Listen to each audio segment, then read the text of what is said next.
en las cuales han intervenido imprudencia, inobservancia, impericia y sobre todo la violación a las propias normas generales de circulación.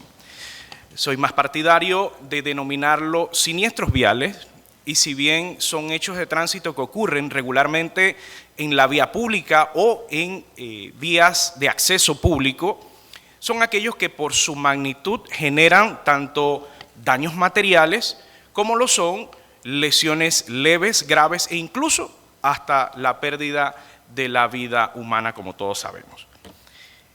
Vamos muy brevemente a describir algunas de las principales causas o factores que inciden en los siniestros viales. El exceso de velocidad creo que está dentro de las 6 primeras infracciones de tránsito que se aplican en nuestro país. La distracción en el manejo, y la distracción en el manejo que sencillamente no es solo textear, muchas veces puede ser utilizar la radio constantemente, estar cambiando, cambiar de dial, muchas veces la ingesta de alimentos. He visto hechos de tránsito que se han suscitado por personas que sencillamente estaban comiendo algo, se le cayó, tuvieron un golpe de timón, perdieron el sentido en el que iban y definitivamente se genera el hecho de tránsito. Otras, pues mucho más categóricas, como lo son el consumo de alcohol y drogas, que también pues regularmente inciden en la mayoría de los hechos de tránsito que generan tanto lesiones importantes como pérdidas de vidas humanas. Por otro lado está el no cumplimiento de las señales de tránsito, aquellas personas que estando, por ejemplo, en una intersección semafórica, no atiende las señales del semáforo, entre otras señalizaciones horizontales y verticales. El reglamento de tránsito, que a la postre es la norma fundamental de vialidad y tránsito en nuestro país, es un instrumento que data de hace muchísimos años, muchísimos años. Es un instrumento que, pese a que es bastante sencillo, resulta ser muy democrático, y es que le permite a todos los actores de la movilidad hacer un sinnúmero de cosas, pero siempre y cuando todo y cada una de esas cosas que la hagan las puedan hacer sin causar peligro. Y en ese sentido existen responsabilidades, como bien señalé, para todos los actores de la movilidad, a saber, peatones, ciclistas, motociclistas, conductores de vehículos en general y sobre todo también aquellos que transportan pasajeros y los de transporte de carga, con mayor razón por la magnitud de la carga que transportan. Y en ese sentido, en el caso de los peatones existen responsabilidades y existen obligaciones, y esas obligaciones son fundamentalmente utilizar la infraestructura que el Estado le ofrece para que ellos puedan transitar, es decir, las aceras, los pasos a nivel, los pasos peatonales, y aquellos lugares donde no exista esa facilidad, entonces deben hacerlo en el costado izquierdo, fuera de la calzada, siempre con vista al sentido contrario de los vehículos, es decir, que puedan ver siempre a los vehículos. Es importante que no caminen también sobre áreas como corredores, autopistas, entre otros. Ahora vamos a los conductores en general. Los conductores, ya sean motociclistas, ya sean ciclistas o conductores de vehículos, ya sean sedanes o carros o transporte público, transporte de carga, también tienen responsabilidades. Y mire que menciono ciclistas porque muchas veces se piensa que el ciclista no tiene un espacio en la infraestructura vial. Sí lo tiene. Él es un vehículo, solo que es no motorizado. En consecuencia, le aplican las mismas disposiciones que los vehículos motorizados. Y en este caso, el reglamento establece un sinnúmero de deberes y obligaciones por parte de los conductores, y es que todo conductor está obligado a preservar la seguridad de los pasajeros que él transporta, de su carga, está en la responsabilidad de advertir a peatones sobre ciertos hechos que se susciten en la vía, incluso a otros conductores, preservar la vida de personas que se encuentren en áreas adyacentes a la infraestructura vial, por ejemplo, niños jugando en un campo de juego muy cercano a la infraestructura. Por consiguiente, ese mismo conductor está en la obligación de utilizar aquellas señales o aquellos lenguajes, les llamo yo, que están al tránsito, es decir, las bocinas, las luces, ya sean direccionales o las luces principales del vehículo, ya sean cortas o largas, que son parte del lenguaje de la cultura vial en materia de tránsito. Y lo decimos de esta manera porque muchas veces, y voy a decir algo probablemente un poco jocoso, utilizamos las luces solo para advertir que más adelante hay un policía de tránsito. Pero no lo hacemos cuando sencillamente estamos de camino a un punto, y se ve tal vez con más regularidad en el interior del país de donde yo soy, donde personas transportan, por decirle, animales como ganado vacuno de una finca a otra y utilizan la infraestructura vial. Es decir, que tenemos la obligación de utilizar y de advertir con las herramientas o con ese lenguaje que existe en el tránsito a otros conductores, a otras personas y evitar posibles accidentes. Ahora vamos a lo que señala la normativa de tránsito como las normas de circulación de vialidad y tránsito o generales de circulación.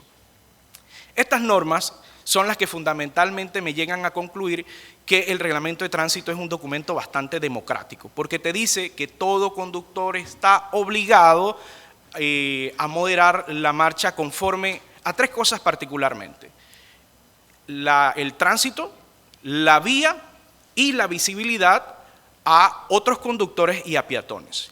Y esto nos lleva pues a generar una responsabilidad también en cada movimiento, en cada desplazamiento que uno haga, ya sea antes de avanzar, retroceder, cruzar o rebasar a otro vehículo, cruzar una línea férrea, cruzar una intersección semafórica. ¿Ve? Todo esto lo tenemos que hacer de tal manera que no genere una situación de peligro. Siendo esto así y habiendo descrito ya lo que está fundamentalmente la esencia de la norma del reglamento de tránsito, entonces nos vamos a unas pequeñas ilustraciones. Quiero advertirles que son imágenes un tantito fuertes, pero la seguridad vial, la educación vial, pese a que esta es una jornada de derecho procesal, y así lo es y lo va a ser, no se puede hablar de manera sencilla y bonita. Bonito y sencillo se le muestra a los niños con actividades lúdicas en los centros escolares. A nosotros los adultos es la realidad tal cual como es.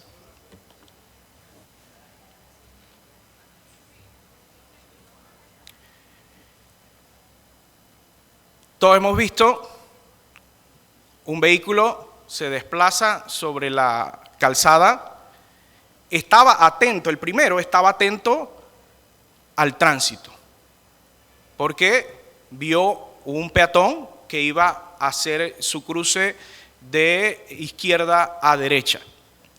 Sin embargo, detrás de él venía un vehículo que no estaba atento a las circunstancias del tránsito, tampoco estaba atento a las circunstancias de la vía, y cuando hablamos de las circunstancias de la vía nos referimos hacia la vía que tiene algún tema topográfico, es una pendiente o temas de geometría, si es una recta, si es una curva.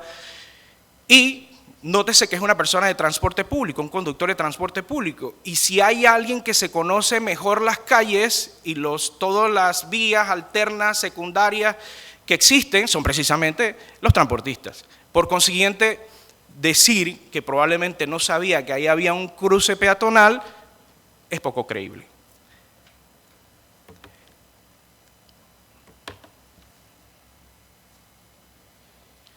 Este es un típico ejemplo de lo que comúnmente se conoce como distracción en el manejo. Una persona que viene sin aparente inconvenientes de día, regularmente recta la vía, si bien hay un delta que te hace o te señala horizontalmente que se está acabando la vía, la persona sigue recto y tiene el hecho de tránsito con un bus. Salvo que esta persona haya tenido algún tipo de afectación médica y que haya pues impedido que él estuviese atento a las circunstancias del tránsito y de la vía. ¿Y por qué decimos de la vía nuevamente? Y hacemos hincapié porque hay un delta que te señala que la vía se reduce de 3 carriles a 2. quiero que prestemos atención a este video y sobre todo al entorno. Nótese que hay buena iluminaria. En la parte de atrás hay una infraestructura para los peatones, destinada por el Estado para los peatones. Y miren lo que sucede.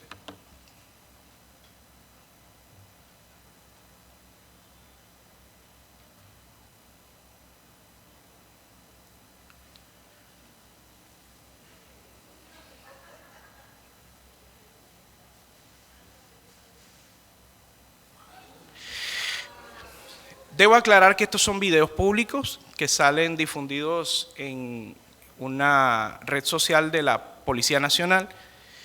Y con esto quiero señalarles que tal vez muchos ya juzgaron al peatón. Muchos probablemente con ver este video dijeron, oye, pero si es que allá atrás estaba el paso peatonal, el puente peatonal. Pero a veces los puentes peatonales son de inseguridad peatonal. Porque si bien vemos abajo, hay luminaria, pero el puente peatonal se ve totalmente oscuro. Probablemente esa persona no quería ser objeto de un robo allá arriba, probablemente tenía algún problema de movilidad reducida y por consiguiente no podía subir el paso peatonal. ¿Y por qué difundo estos videos? Porque como todo hecho de tránsito, se gesta el hecho de tránsito y posteriormente tiene que surtirse una investigación. Y aquí quiero hacer un énfasis en algo que voy a hacer todo lo posible en los 7 minutos que me quedan de no entrar a la jurisdicción penal en donde sabemos que muchas veces terminan los procesos de tránsito cuando existen lesiones importantes de 30 días en adelante. Cualquier lesión de 29 días hacia abajo de un ocupante del vehículo siniestrado o de algún interviniente en la condición de peatón, ciclista o motociclista genera entonces que el proceso se quede en la vía administrativa. 29 días hacia atrás, administrativo, 30 días el proceso trasciende a la justicia penal. Los criterios periciales. Y hago énfasis en los criterios periciales, ¿por qué? Porque así como vimos el caso del señor que iba debajo de un puente peatonal, donde había iluminación, muchas veces podemos decir, ah, ya está el puente, esa es tu infraestructura, la calle es mía. Eso no es cierto. Oiga, si las personas existen antes que los vehículos. En consiguiente, es importante que entendamos que cuando se hacen las investigaciones, ya sea en la justicia penal o en la justicia administrativa, muchas veces los peritos concluyen con temas como el siguiente. Se trata de un tramo de vía recto y a nivel. Por consiguiente, usted tenía la capacidad visual de percatarse que la persona estaba cruzando. Mire que había iluminación. La causa se orienta hacia la distracción en el manejo, el caso del bus que vimos. Se venía una reducción de carriles de 3 a 2, no estaba atento ni a la vía ni a las circunstancias del tránsito y se genera el hecho. Pérdida del control. Muchas veces decimos, es que venía en el carro y perdí el control, pero no dices por qué. No dices que probablemente estabas texteando, estabas en una discusión acalorada, estabas en ingesta de alcohol y pierdes el control. Debió percatarse a tiempo oportuno. Tenía campo visual. Esta vía era de tanta velocidad y no tomó una medida de precaución. La primera cosa que te preguntan cuando usted está en una recreación o en una reconstrucción, dependiendo de si es en la vía administrativa o en la penal, es deme su versión del hecho. Y he escuchado donde personas dicen, es que yo hice un semialto, es que eso no existe. O es alto o usted avanza. No existe semialto. Es que yo lo vi, pero es que si usted lo vio, ¿por qué no detuvo su vehículo? ¿Cuáles fueron las medidas de seguridad que usted implementó? Entonces, evidentemente, es importante tener estos conceptos bastante claros. Voy muy brevemente. El juicio de tránsito en Panamá, en la esfera administrativa, es un proceso, es una audiencia oral. Y comienza con el formato de parte policivo elaborado por una unidad de policía de tránsito. Es muy importante que ante la ocurrencia del hecho en sí, quienes estén conduciendo o alguno de sus compañeros que vaya en el vehículo tome imágenes panorámicas del hecho, porque muchas veces si descansamos solamente en la parte de las asistencias viales regularmente van a ver es el bumper, el golpe del accidente y no la parte panorámica. Y este aspecto panorámico nos ayuda muchas veces no solo a esclarecer el hecho como tal, sino también a dar la posibilidad de que otras personas que hayan visto del hecho puedan ser testigos. Y en este sentido, pese a que el formato de parte policivo coloca un espacio para los testigos, si la persona que es testigo venía en el vehículo siniestrado, muchas veces la unidad policial no quiere colocarlo porque dice es que tú venías en el carro y tú vas a darle favor a esa persona. Es que eso no es un tema del policía. Eso le corresponde a la justicia administrativa en un momento dado valorar el testimonio de la persona. Cabe también destacar que la competencia para ventilar procesos de tránsito es tanto en los juzgados de tránsito de la Autoridad del Tránsito, que hay 6 aquí en Panamá, 1 en San Miguelito, 1 en Santiago y 1 en David, y en el resto de los distritos del país, entonces se sustancian a nivel de las alcaldías. La segunda instancia se genera en el caso de las alcaldías ante las gobernaciones de las provincias, y la segunda instancia donde existen juzgados de la Autoridad de Tránsito se genera ante la Autoridad Administrativa de Policía, en este caso la alcaldía respectiva. El juicio, como les señalaba, es un juicio oral en donde la primera cosa que hace el juez es preguntarle si alguna de las partes se declara responsable. Si no se declara responsable, escucha de manera sucinta una versión, un alegato de cada una de estas personas y recibe las pruebas que a bien las partes tengan. Y miren que dice las pruebas que las partes tengan, no una prueba como erróneamente se cree que el parte policivo es la única prueba que existe. De hecho, hemos tenido algunas discusiones constitucionales a nivel de amparos y garantías que hemos presentado, en donde jueces incluso consideran que la responsabilidad viene dada del parte policivo, y es que en la comunidad de la prueba esa es una. Hay muchos otros elementos que pueden ser utilizados en un hecho de tránsito. Por consiguiente, es indispensable que usted también tome imágenes y puedan ser llevadas al proceso, amén de la posibilidad de tener testimonios y demás.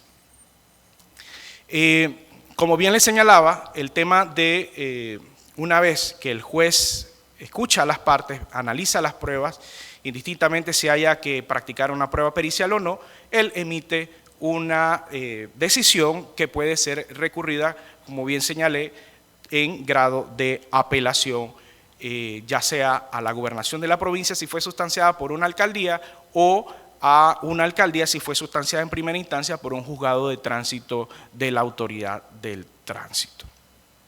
No puedo desaprovechar tan hermoso público para hacer referencia a algunos aspectos estadísticos sobre los siniestros viales, y traje una referencia de estadística y censo de la Contraloría sobre las principales causas de muerte al año 2015, y a excepción del primer rango etario de 1 a 4 años con 12.9%, no están las lesiones autoinfligidas, pero en el resto de los rangos etarios esas 4 accidentes, lesiones autoinfligidas, agresiones y otras violencias forman parte de cómo condensa estadística y censo esas estadísticas. Y vemos cómo las personas, en la medida en que están entre esos rangos de 14 años, 15 a 24, son los que más tienen un alto porcentaje de posibilidad en los hechos de tránsito. Yo creo que todos sabemos por qué. Sin embargo, va bajando un poquito ya cuando las personas están en una edad, pues ya son adultos, más maduros, y obviamente entienden mucho más de la responsabilidad que esto representa. Brevemente, una estadística sobre víctimas fatales en el quinquenio en el cual me tocó dirigir la autoridad, y lo traje no solo porque haya sido el periodo donde estuve dirigiendo la institución, sino más bien porque hacia el 20 ya todos sabemos que estuvimos encerrados en nuestros hogares y por consiguiente no podíamos traerlo como una referencia a un público tan importante como este. Por consiguiente, son números altos, que eran mucho más altos, empezaron a bajar a través de algunos mecanismos que implementamos, pero es una tarea constante que debe ser traducida a muchas esferas, desde los centros escolares hasta el resto de la población en general. Agradezco a todos y cada uno de ustedes la fina deferencia por haberme escuchado.